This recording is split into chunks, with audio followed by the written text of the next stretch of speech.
Prezados alunos, na aula de hoje nós falaremos sobre o desenho de processos.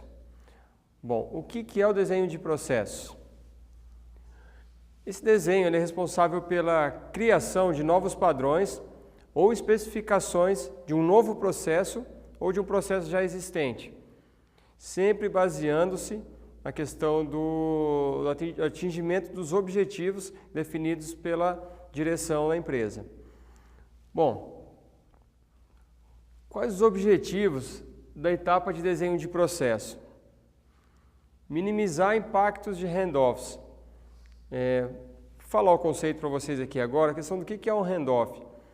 Após o final de um subprocesso e início de outro, há uma quebra. É tipo uma passagem de bastão. Então, nesse momento, é importantíssimo que sejam realizados os controles e seja medido qual foi o resultado do processo anterior. Assegurar que cada ação agregue valor ao processo. Imaginemos assim, que uma empresa ela tem o seu processo principal e dentro desse processo principal várias atividades são realizadas. Exemplo de um software. Vamos dizer que a empresa não trabalha com software. Se você implementar um software de gestão dentro que elimine alguma atividade, que seria uma atividade que não estaria agregando valor nenhum ao cliente, isso daí quer dizer que houve uma evolução na questão do desenvolvimento do processo e, consequentemente, redução de despesas e até mesmo um aumento de produtividade. Outro objetivo seria gerenciar entradas de dados próximos à fonte, ou seja, no momento em que um resultado é gerado, essa gestão precisa ser implementada nesse ponto, para que não hajam desvios posteriores a isso, né? Então, você medir no momento exato em que o dado é gerado. Bom, passos para realizar o desenho de processos. Então, inicialmente, o que é necessário para desenhar um processo?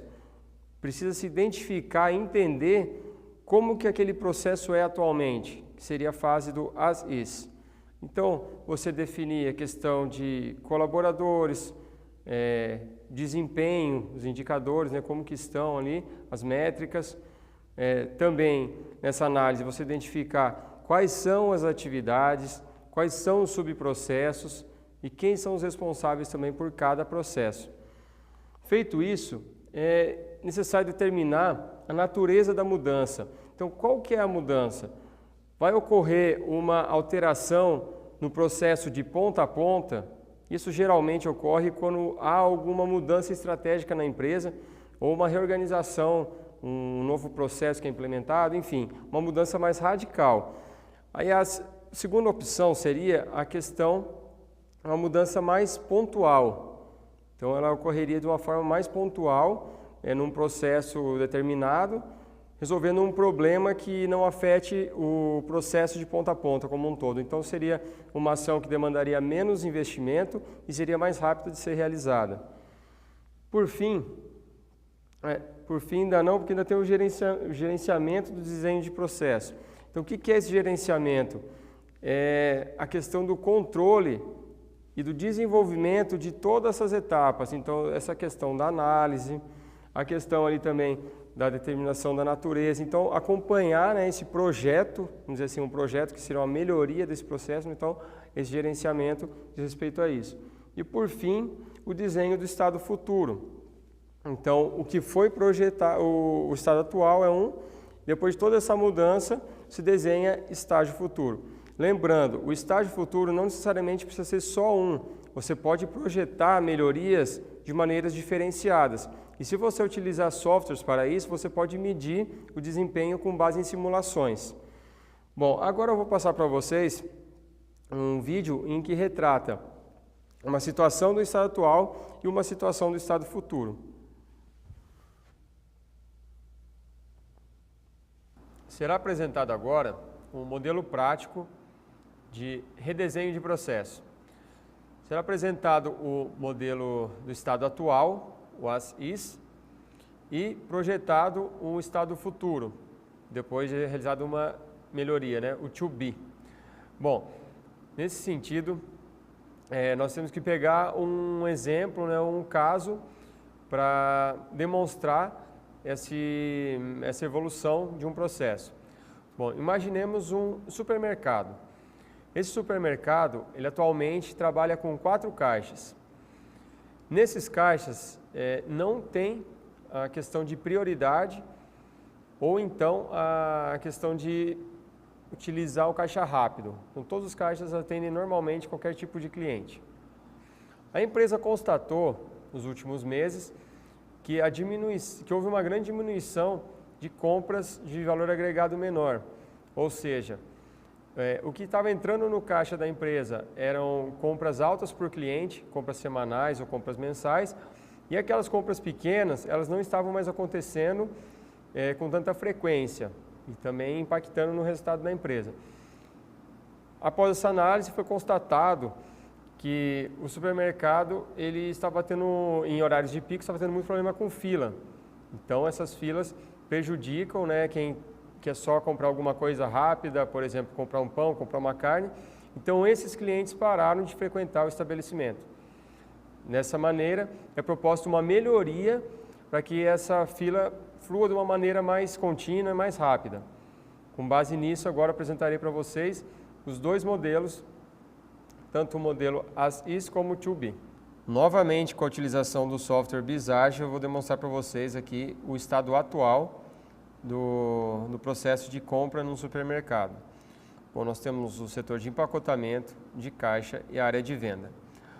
O processo inicia-se com a realização da compra por parte do cliente. Após a realização da compra, esse cliente procura um caixa com menor fila. Aqui acontece um processo decisório, que seria o cliente vai pagar no dinheiro. Se ele for pagar no dinheiro, é realizada a conferência das notas. Se ele for pagar no cartão, há o recebimento no cartão. Após isso, ocorre o fechamento de venda e, por fim, o empacotamento dos itens. Assim, é desenhado o estado atual desse supermercado. Agora passaremos ao estado futuro, após a identificação de uma possível melhoria para a diminuição das filas dos caixas. Bom, essa aqui é a tela do software Visage que vai mostrar para vocês como que seria o estado futuro desse processo. Um dos gestores deu a seguinte ideia, de implementar um caixa prioritário, para que clientes com menos de 10 itens eles tivessem acesso a esse caixa para ter um atendimento mais rápido no supermercado. Assim como a etapa anterior, processo desenhado anteriormente, esse processo inicia-se com a realização das compras. Então, o cliente realizou as compras e se encaminha ao caixa. Se ele tiver mais de 10 itens, ele vai a um caixa comum, ou seja, os outros 3 caixas disponíveis. Caso ele tenha menos de 10 itens, ele se encaminha ao caixa rápido. Bom, aqui nós temos as 2 variações do processo. Daqui para frente, flui normalmente igual para as 2 possibilidades. Ao pagamento no dinheiro, se o pagamento for no dinheiro, a realizada a conferência das notas e o fechamento da venda. Caso o pagamento seja realizado no cartão, ao recebimento no cartão e o fechamento das vendas. Por fim, ao empacotamento dos itens e o processo termina aqui. Bom, mas além de desenhar todo esse processo, é necessário que seja feita uma análise mediante indicadores de desempenho em relação à etapa anterior. Então, o que espera-se dessa atividade é que ela diminua as filas e aumente o faturamento por compras com um número menor de itens. Ou seja, ela vai estar buscando esse público-alvo que foi perdido. Então, dessa forma, esse aqui seria a análise, né, o redesenho do processo. E o seu resultado precisa ser medido posteriormente para ver se a eficiência e a produtividade foi alcançada. Bom, pessoal, eu espero que tenha ficado claro para vocês a diferença entre um modelo as-is, né, que é o estado atual, e o estado futuro. Bom, nesse caso foi retratado um problema, com base nesse problema foram feitas medições de como que era o processo atual, a partir disso foram geradas ideias para a melhoria desse processo e por fim seria realizada uma medição de qual foi o resultado obtido a partir dessa nova proposta de trabalho. Bom, as melhores práticas para obtenção de novos desenhos de processos. Então aqui são algumas dicas. Por exemplo, eliminar tarefas. Se a tarefa não agrega valor ao processo, não tem o porquê continuar realizando aquilo. Pode gerar custos, atrasos, enfim. Coisas que não agreguem para o processo, então é importante eliminar essas tarefas. Composição da tarefa, por exemplo, você identificar uma tarefa e decompor ela em menores. Por exemplo, você tem um subprocesso, decompõe ele em atividades, decompõe ele em tarefas, para você conseguir identificar as causas dos problemas e também conseguir medir melhor esse desempenho, né, de cada uma delas. Integração de tecnologia, é importantíssimo integrar tecnologia aos processos. Então, a maneira como você mede, também essa questão da simulação, como você prevê estados futuros, tudo isso através da utilização da tecnologia.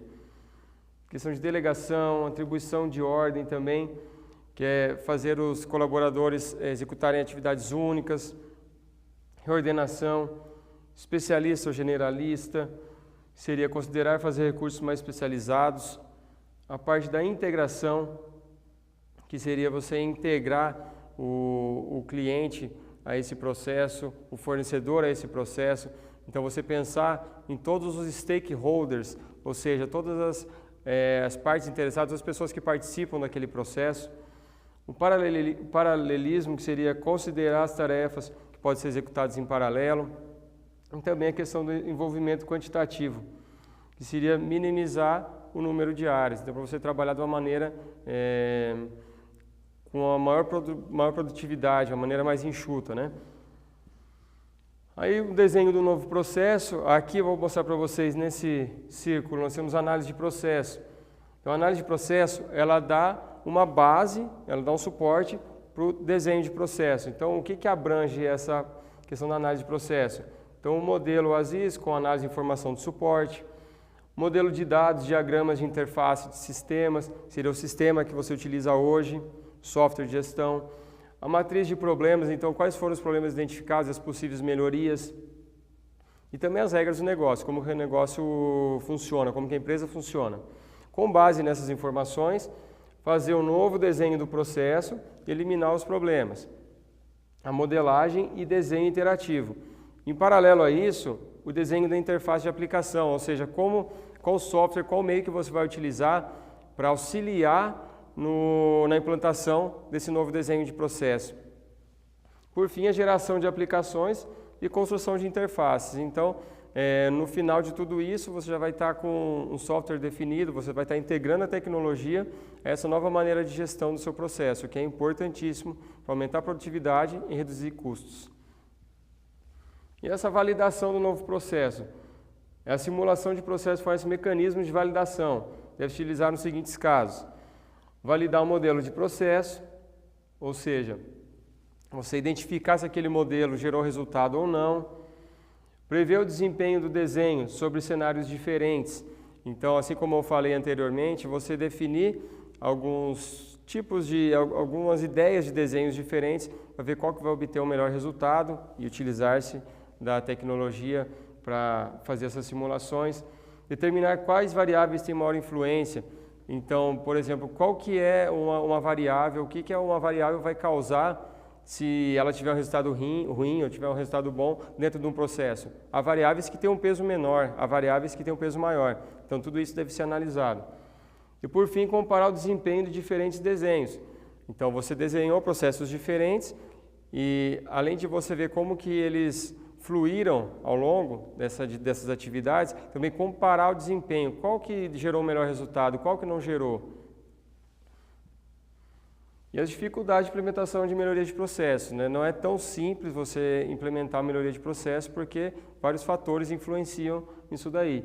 Por exemplo, fatores humanos, há pessoas que são resistentes a mudanças, então elas não se adaptam muito facilmente a novas formas de trabalho, a novos colaboradores, a novos chefes. O tempo e os recursos também, por exemplo, quanto tempo que vai ter para desenvolver esse processo, para implementar esse processo? Quais os recursos? Recurso humano, quem que vai realizar? Recurso também, questão de equipamentos, tudo mais. A parte financeira também, se a empresa tem capital suficiente para implementar essas melhorias, as técnicas, tecnologias e metodologias que são utilizadas, a política e gestão, a política interna da empresa e o sistema de gerenciamento interno dela, se ela se adaptaria a essas mudanças. Então, há essas dificuldades, algumas delas que foram relatadas agora. Bom, gente, isso daqui foi o que eu queria passar para vocês sobre a aula. Espero que vocês leiam a apostila, leiam os materiais complementares e, caso tenham dúvidas, podem entrar em contato comigo pela plataforma que eu estarei atendendo vocês com o maior prazer. Até a próxima aula.